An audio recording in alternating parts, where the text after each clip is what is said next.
Virtually, yeah. So happy to be with you guys tonight. I'm missing the center. I'm missing hugs and sharing that space with you. But it's so amazing that in this difficult, challenging time, that we can be together. That we can have a talk like we usually do. We can share a message. We can connect. So thank you, each and every one of you, for being here tonight. I'm so happy that you've joined us. The topic, I think, is apropos for what we're experiencing as a world. Yeah, everything passes. It's interesting. I open a book just about every morning with my wife before I go to the office, and we read a passage and we say a prayer, and this passage had popped up a couple of times, even popped up in a meeting that we were having, a planning meeting for different topics, for the center. This is what we read at the beginning, just randomly opening that book called Pills of Trust, chapter 25. And this topic has opened up 3 or 4 times in the last couple of weeks, leading up to the pandemic, if you will. So it just seemed like a perfect title for us to talk about tonight, because at the end of the day, regardless of what we're experiencing materially right now, it's going to pass. And that doesn't only apply to down cycles, if you will, but to up cycles and life itself. Everything passes, whatever our situation is. So we're going to spend some time talking about this topic from the perspective of 2 references. The Pills of Trust book, which is a small daily read type passage that we just open randomly, and this is chapter 25. And then from the Spirit's book, specifically question 737 and question 740. So with that, I think we'll jump right in to a few slides here, and we'll talk a little bit about the topic. There's a picture of the covers of those books for those of you that haven't seen them. So chapter 25 in Pills of Trust talks about trusting our destiny. Yeah. What is our destiny, first of all, right? As many of you know, there is a destiny, right? We are destined to evolve spiritually. This one life that we are living right now is just one life in a series of life after life, right? Our ultimate destiny, right? A destiny starting in the beginning, right? Where we were created simple and lacking knowledge. Each life, each subsequent life, gaining experience, gaining moral development, returning, facing challenges, going through periods of pandemic, if you will, sometimes, right? Eventually evolving to become a pure spirit. So Pills of Trust tells us trust in our destiny, right? No one is going to be burdened with infinite suffering. So think of your life right now. Think of my life, right? At the current moment, it's very easy to say that we're in a period of suffering. Think about my life, right? I'm 53 years old, right? That's several decades. I can think of many periods of suffering, interrupted or dispersed by periods of non-suffering, right? These difficulties that we face on our path, Pills of Trust invites us to look at these as rest stops or service stations, right, of moral apprenticeship. It's during these challenging times where we develop, right, morally. We kind of define who we are in the moment as we face challenges. They go on to say that until the cycle of learning is complete in our heart, right, the fields of our heart, we will continue on this cycle of suffering, periods, experiencing difficulties, challenges. And the key here is it's in this field of our heart, right, where we experience this suffering from time to time, is where we're provided with an awakening, right? New, joyful, and peaceful realities are destined. It will happen. And it's at this moment that we're having some challenges that we we grow and we have to work at it. In times of drought, Pills of Trust reminds us that it's required and essential to seek courage to nourish ourselves. And we can find many different ways to do this, right? Seeking courage to face the current situation. Each of you has your way of dealing with difficult times. Obviously, from a moral aspect, from a spiritual development aspect, tons of tools available to us without ever leaving our home, praying, meditating, connecting in situations like this with like-minded people that are on the same struggle. And by doing this, right, we have the sustaining process that life offers us. Even though we're going through challenges, whatever they may be, let's not just talk about our current situation, but at different periods in our life, there are different periods that offer us this sustaining process. And this deepens our roots, right, in search of nourishment for our soul, but especially in times of drought. So what's the flip side, right? What's the opposite of suffering, right? Or lack of opportunity, or lack of bliss at times, right? It's times of abundance, right? When think back, 8 weeks ago, 9 weeks ago, what's different about your life 9 weeks ago? Perhaps, right? There was total abundance. You weren't facing many challenges, right? Or think back to a period in your life where abundance was obvious. You had everything you needed, everything you wanted, in a lot of ways, right? That nourishment at that time allows us to plentifully share what's given to us. So when we are lacking, we seek courage, we seek assistance, we ask for help, we receive help. When everything's flowing in our lives, it's our opportunity to share what's been given to us. So we have to remember that in times of need, it's okay to ask for help. It's okay to reach out. But it's also a requirement, if you will, or our responsibility to give back when we're in a position to do so. And we should do that in as much of a productive manner as possible. So Pills of Trust continues and tells us that if today there's drought and contention, which there definitely is, I don't think any of us can say that this is an easy period. Here's what we're instructed to do. Surrender with love.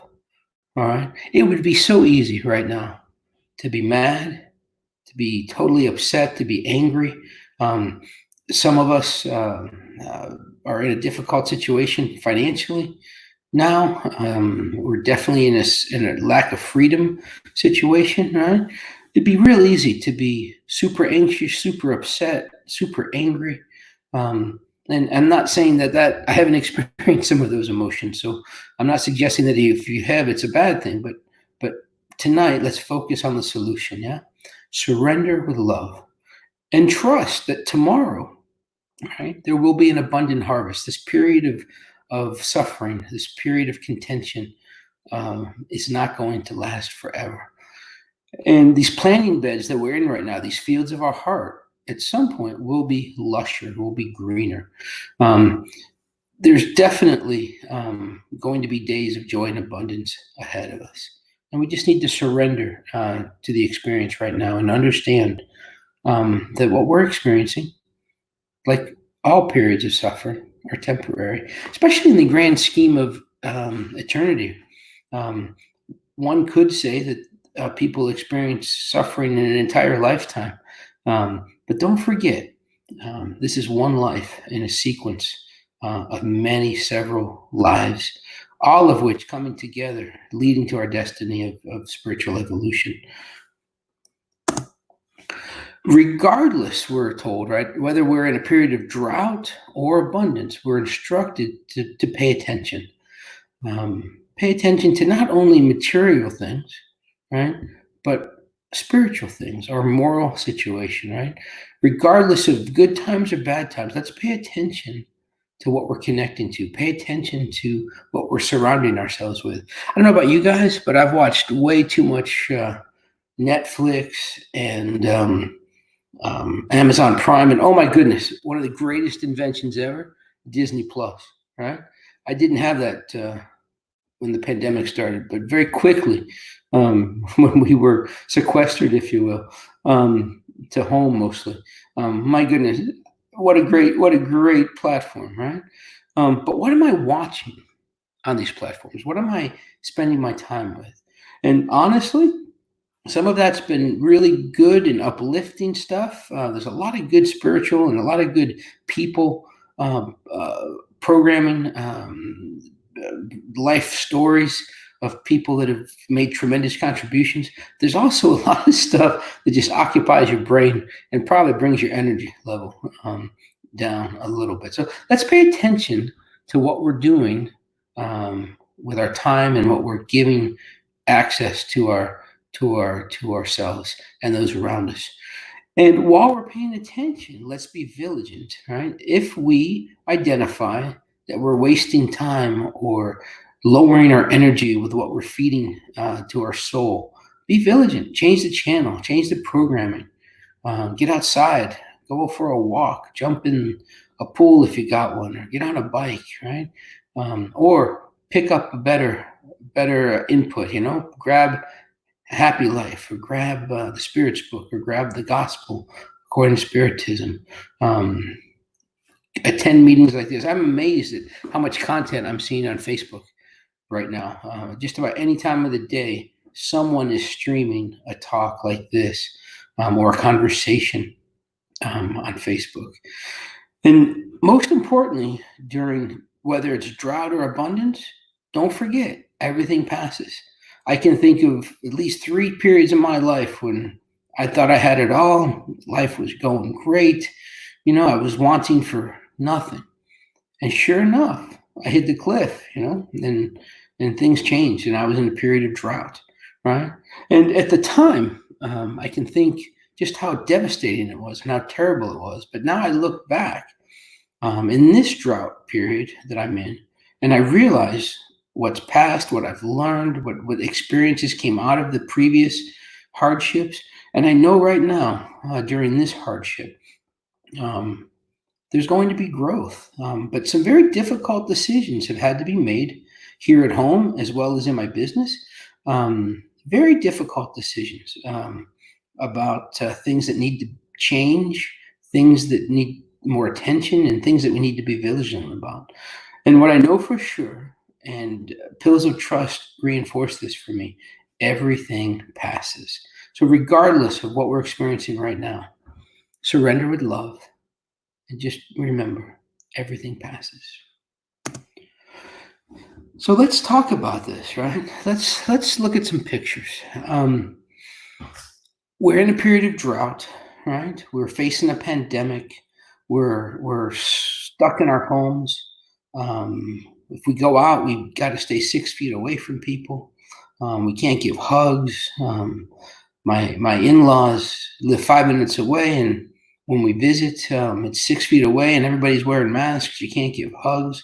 And it just seems tragic. But let's look at some uplifting things. There's definitely been some interesting things in the world that have changed in the last 6-7 weeks. Take a look at these 2 pictures on your screen. Right, the one with all the color on it, that was China, January 1st through the 20th of 2020. The shaded areas with the color, that's pollution, right? Look at the concentration of that back in January. Now, February 10th through the 25th, same geographical location, but look at the clarity. Look at the clear atmosphere, right? Isn't that amazing? When we just stop, slow down, and stop with the hustle and bustle, because let's face it, we live in a very busy world. But look at Mother Earth during this period. Look at how much cleaner it is. Take a look at this one. This is Italy, right? Reverse though, right? The right side this time is pre-COVID. The left side is after Italy shut down. Look at the lack of pollution and look at the response, right? It didn't take long to get rid of a lot of the stuff that we create that's negative for the world. So in a period of turmoil, in a period of pandemic proportions, Look what's happening to Mother Earth when we slow down and take a breath, right? From a distance, if you will. Amazing. So much upside there. Here's California, I believe, right? Near LA, just north of LA. Pre-shutdown, right? Soft shutdown, and then you look at the full shutdown. Look at the difference in the atmosphere, right? When we slow down and pause and protect each other and look out for each other. Look at the upside to this, right? When we take precautions, when we put our fellow man, our neighbor, ahead of ourselves, and we slow down. And don't forget, this wasn't necessarily by choice, right? I think a lot of us, myself included, probably would be moving a lot more if we weren't told to stay home. I have a job that requires me to see patients, so I'm still working, not 100%. I'm at home a couple days a week. I'm in the office a couple days a week, but I've been forced to slow down. And when you look at the mass effect of this, the cumulative effect of all of us slowing down, cutting back, look at the impact that it has on the world around us. I love this picture. I think this is a beach in Brazil. My apologies, I don't know exactly which beach. But according to what I read, there are more sea turtles being born and surviving right now than in recent history. Why? Well, there's a lot less people on the beach, right? These young hatchlings, when they come out of the shell, they follow moonlight and they head for the water. Less activity means less things in their way, less opportunity for people to step on them or crowd them. So nature, right, Mother Earth, is doing really well right now because we're slowing down. How about this? Anybody know what that is? That's the Himalayas. It's Mount Everest. This photograph was taken from 230 kilometers away. And supposedly, the way this was written, from this distance, from this location, they have not seen that peak for decades because of the smog, because of the pollution. And look at that, from a huge distance, beautiful Mother Nature, visibly clear, because we're slowing down, we're taking a break. So with these pictures, I'm not just showing you these for landscape or pollution. I'd like to draw the conclusion or make an analogy to us, to our lives, right? Think about the growth that we can do, the clarity we can develop in our own lives, right? Just think about you right now, not about the world, not about your neighbor, just you as a person, right? We are in a situation where we're forced to slow down. What can we do right now?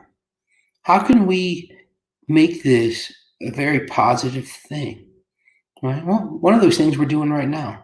I was tasked with preparing a talk, and I'm doing that, right? I'm reading more material. I'm paying more attention to the gospel, the Spirit's book, to Pillars of Trust, to Happy Life.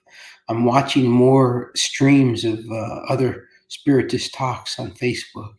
I'm also paying more attention to my family, right? I don't know about you guys, but I cannot remember the last time, right, that I spent 24 hours just with my family, day after day. And now, yes, I see the jokes online, and I see the pictures, and different jokes about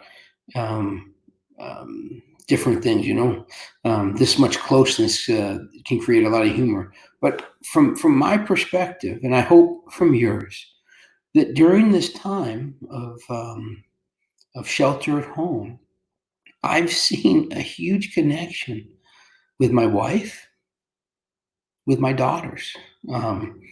It's just amazing. And it's not just me, right? As I get outside with my family, we're riding bikes or we're walking, doing different things, right? I'm seeing this everywhere, right? I have never seen, who knows, maybe they were always out there, but I I don't think so, right? I've lived in the same development for 5 years now. I've driven the same streets for a long time, and I'm amazed at how much family is out there doing things like this. They're riding bikes, they're walking, right? What an amazing opportunity to really work on our family relationships. If we're fortunate enough to have family in the house with us, right? Amazing opportunities for these things, right? Or if we're not connected in the same home, right? This downtime, this lack of hustle and bustle definitely, and this technology that we have access to definitely gives us time to connect to family around the world, or across the street if we're not in the same house, what have you. So I would encourage all of you to embrace this time, to do your best at seeing the possibilities of this time, and make the most of it.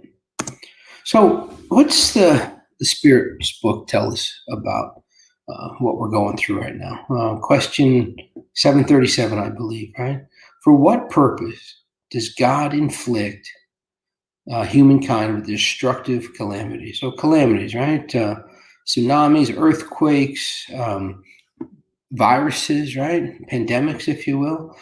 Definitely calamities. I mean, we're seeing deaths off the charts, right? I mean, we haven't seen this in my lifetime, at least not in the States like this, right? There's been other issues around the world, but for me, living in America my entire life, I've never experienced a destructive calamity quite like this, right? But why is that? Why does God do this? What's the Spirit's book tell us? What do the mentors tell us about this? Well, it's a great answer, right? To impel them to progress more quickly, right? Destruction is necessary for the moral regeneration of spirits. Hardships are often necessary in order to make things arrive at a better order and more quickly, and to accomplish in a few years what would otherwise require many centuries, right? We are in a situation now where we're forced to stop, change, embrace a new normal. And what an amazing situation, right? We don't have a choice, right? We are looking out for ourselves, we're looking out for our neighbor, right? And there's a lot of good things that can come out of this quickly. So, from the Spiritist perspective, this calamity that we're in, right? Because there's definitely other ways to look at this. We could take a materialistic view, or a secular view, or a agnostic view, right? Not perhaps not having any.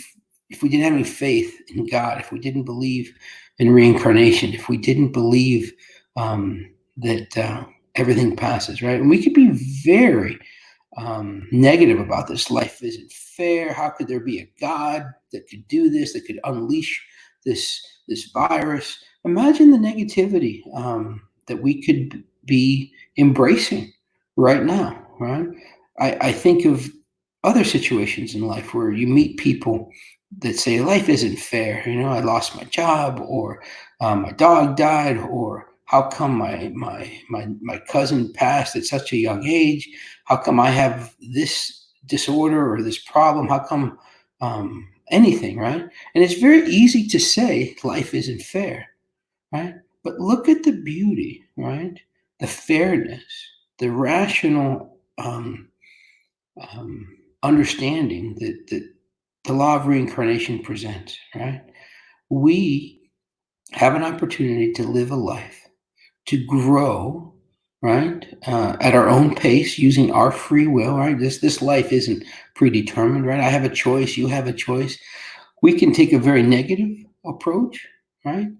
Or we can take a very positive approach. And right now, during this time, this calamity that we have been presented with, right? What are we making out of it? What is the positive that's going to come out of it in our lives, right? And this happens suddenly without warning, right? and we're living it. So how are we going to make the most of this and better our situation quickly and accomplish in just a few weeks or a couple of months what may have taken us lifetimes to do? What fences can we mend right now? What assistance can we provide to those around us? What can we feed our brains and our hearts and our soul to lift us up? Right? What can we do? Each of us individually, right? I'm not saying it's easy. It's very difficult sometimes when we're faced with financial challenges, faced with a lack of business, faced with hardships presented by calamities, to kind of shelter in place in gloom and doom, right? Well, we need to try to snap out of that. It's okay. We're going to get depressed. We're going to be anxious. But let's focus. Let's surrender with love and just believe that everything passes. There is abundance ahead. There is an end of this, right? Where are we going to be when we get back to a new normal, if you will? Where are we going to be personally, emotionally, morally, spiritually, right? When this abundant harvest comes our way in the coming months. What are we doing now to lift ourselves up and our neighbors? And what are we doing to help? How are we helping those around us? So, question 740 asks, couldn't calamities also be moral trials, right? For humankind by exposing humans to the most afflictive needs? Great question, right? Couldn't calamities also be moral trials? Well, here's the answer, right? Calamities are trials, right? That furnish humans, right? You and me, us, with an opportunity to exert their intelligence and to demonstrate their patience and resignation before the will of God. Let's dissect that, right? Everybody knows what an opportunity is, yeah? We have an opportunity to exert our intelligence. Well, what's intelligence tell us about the situation? It's dangerous. It's worldwide. It's life-changing, right?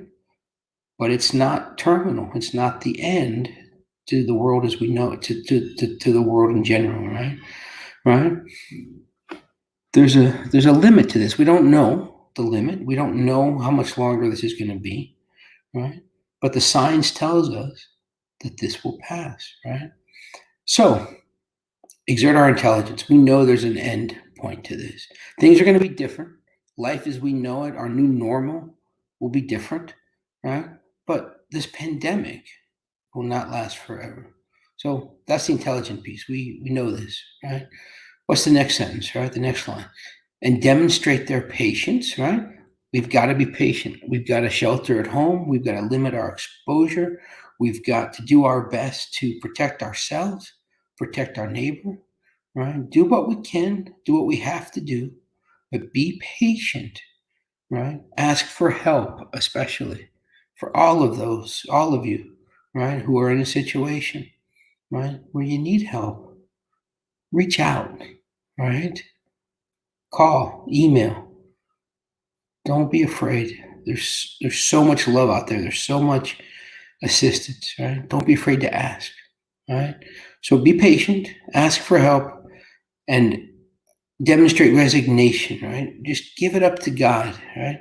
I've been to a few 12-step program meetings in my life, and one of the big pillars there is give it up to God, give it up to a higher power, right? Resign yourself, right? That you can't control everything. We can't, right? God's in control, right? God's got this, right? He's told us, right? You have free will. Your destiny is to evolve morally and become a pure spirit. We know we're going to get there, right? So for now, resign yourself that all of this is unfolding. Be patient. Trust in God, right? That whatever path we're on as individuals is our path. We're exactly where we need to be right now. And that this period of drought is temporary, and that there is an abundant harvest waiting for each of us in our own time, in our own way. So, my friends, trust in God simply, okay? And have patience and resign yourself to the will of God, because calamities also enable us to develop some pretty cool things, all right? The sentiments of self-denial, right? There's a whole lot of things that I'd rather be doing, or I shouldn't even see rather at this point, now that we're several weeks in, but there's a whole bunch of other things I probably would be doing if I wasn't faced with this pandemic, right? I'm learning, being tested, if you will. I'm developing self-denial, right? I just can't do things that I probably would have done. And some of those things I probably shouldn't have been doing, okay? And I'm realizing that. I've got my, what am I doing? I'm paying attention, right? We saw that in a few slides, previous slides, right? I'm paying attention to the way I'm living my life now. And it's very clear to me that there's things that I was doing that I didn't need to be doing, right? Nothing terrible, but lifestyle choices and time management choices, right? Wasting precious time, right? That could have been used with my daughters, with my wife, right? I'm seeing that now. So post-pandemic life, my goal, my hope is to spend more time with them like I'm doing right now. Self-detachment is the second on the list, right? We are learning through this calamity, through this pandemic, detachment, right? We don't have access to things, to activities, to geographical locations, for hobbies, for things we do with our time, right? We're detaching in some ways. We have to. We don't have a choice. And most importantly, calamities enable us to develop love for our neighbor. There are people in my community that I've never seen before, except in the last 4 weeks, 5 weeks, whatever it's been. I mean, I'm waving to people. I'm having distant conversations from across the street with new neighbors that have been around here, I'm sure, for a while. Never allowed myself or let myself be in a situation where I spent this much time in my neighborhood, right? Amazing, right? That we have that opportunity, and being able to help our neighbors however we can, whether that's donating some time and some labor in the kitchen to create food, maybe making masks, maybe it's sending some money, right, to different causes, for the center, for what have you, right? There's so many ways for us to show our love for our neighbor and to develop our love for our neighbor. I'm learning this, even though I feel like I am connected in a lot of ways to my community and to the center. I'm definitely seeing things that I could be doing differently. So I would invite each of you to embrace that and find ways to experience that connection and to develop that love for your neighbor. And even if you've already developed it to some extent, like I feel I have, I've definitely seen things from a different perspective now. There's a lot more things I could be doing with my time and my resources that I wasn't doing pre-pandemic. Because, and I don't mean this in a bad way, from the Spirit's book, it talks about all of these things are able to be developed if we're not dominated by selfishness. And I don't consider myself a terribly selfish person, and I'm sure you are not either, right? But during this time of drought, during this calamity, I'm definitely seeing parts of my life that could be less selfish. Not that I was overly selfish, but there's definitely things that I can deny myself that I don't really need or want. They were just a habit. There's definitely things that I'm attached to, right? That I'm not using now, I didn't need to use at all, that I can let go. And there's definitely room in my life for more love of my community and of my neighbors. And just my family, right? So much more time with my immediate neighbors, the people I live with, and my family that I don't live with, like my parents. I've talked to them more during this crisis, not in person, as much as I'd like, right? But over the phone and connecting, right? So I invite each of you to look at your life. Try not to be down and out in gloom and doom, right? Surrender with love to the will of God. Find a way to develop these skills, these qualities, as best as you can, and just embrace this drought that we're going through. Thank God for this drought and the opportunity it presents each and every one of us to grow as a human being, as an eternal spirit, as a neighbor to the world. So I'll leave you tonight simply with my desire for you to experience peace, to allow yourself to connect as much as possible in the ways that you most enjoy connecting to God and to your mentors. And I hope that each of you allow yourself to receive the blessings and the peace that are there for all of us if we'll just simply connect. So until next time, be well, stay safe, and I can't wait to give you guys a hug in person one day soon. Be well, and good night.